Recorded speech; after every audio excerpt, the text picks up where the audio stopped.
Assalamualaikum warahmatullahi wabarakatuh. Izinkan untuk memperkenalkan terlebih dahulu. Nama saya Adinisa Bunga Pratami dari kelas Farmasi D angkatan 2021. Nah, sebelumnya saya ini akan menjelaskan mengenai tanaman dari daun singkong. Nah, hal ini untuk memenuhi tugas mata kuliah teknologi herbal. Nah, daun singkong ini tumbuh di sepanjang batang dengan tangkainya yang panjang.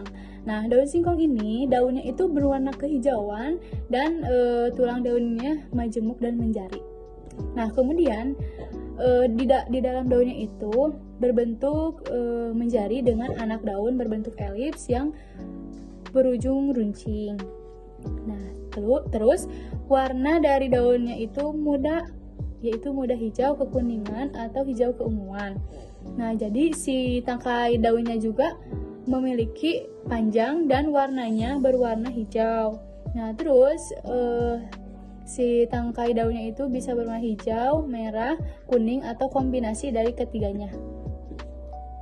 Nah, tanaman singkong ini dapat diklasifikasikan menjadi kingdomnya itu plantae, kemudian ada superdivisinya spermatophyta, kemudian ada divisinya magnoliophyta, kemudian ada kelasnya magnoliopsida, kemudian bangsanya dia itu termasuk kepada Euphorbiales, kemudian sukunya dia termasuk ke dalam Euphorbiaceae, dan marganya itu manihot, sedangkan untuk spesiesnya manihot esculenta. Nah, di dalam tanaman singkong ini terdapat kandungan kimianya loh, yaitu diantaranya ada alkaloid, tanin, dan saponin. Nah, dalam kandungan singkong itu sangat bermanfaat bagi tubuh kita. Nah, manfaat bagi tubuhnya itu seperti sebagai sumber zat besi, mengatasi diare, kemudian bisa menurunkan kolesterol, meningkatkan sistem metabolisme, kemudian ada melancarkan pencernaan.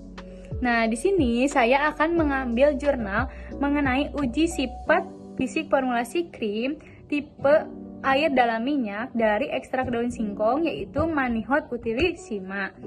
Nah, awalnya si penelitian ini mengambil daun singkongnya itu karena si daun singkongnya itu termasuk jenis sayuran yang mengandung banyak flavonoid, karena di dalam daun singkong ini flavonoidnya itu bisa digunakan rutin karena dia itu glikosida quercetin dengan disakarida yang terdiri dari glukosa dan samosa. Nah, senyawa flavonoid ini memiliki khasiat sebagai analgetik, yang dimana mekanisme kerjanya itu menghambat enzim siklooksigenase. Nah, kemudian si peneliti ini dibuat sediaan krim karena pada daun singkong ini mudah bercampur dengan basis air dalam minyak. Karena tipe krim air dalam minyak ini sistem penghantar optimal untuk senyawa sekunder flavonoid.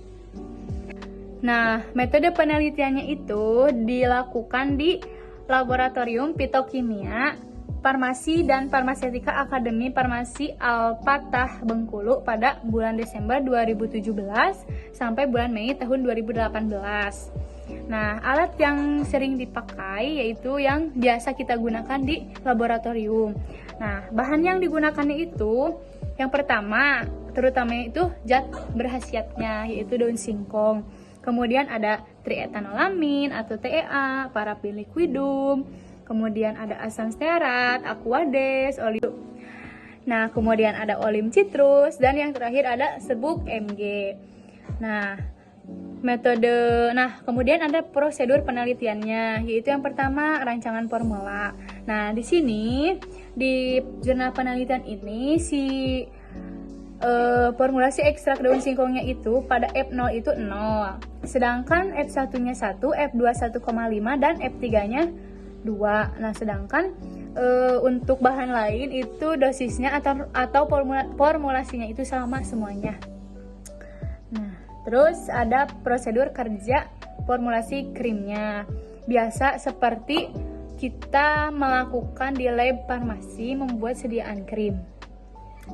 Nah, setelah si sediaannya jadi, si penelitian ini melakukan beberapa uji organoleptik, di antaranya organoleptis, kemudian uji homogenitas, uji pH, dan uji viskositas.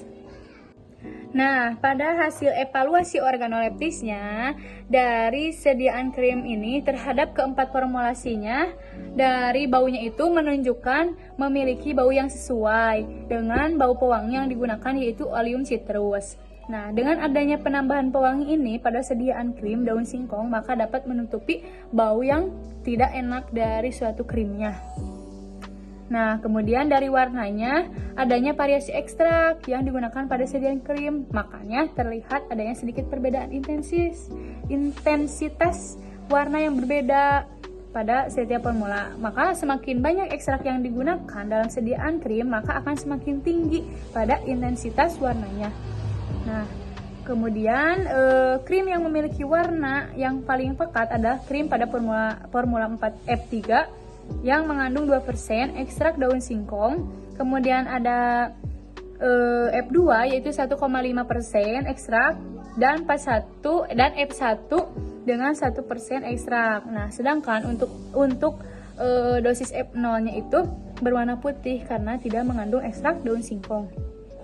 Nah, untuk uji homogenitas dari penelitian itu yaitu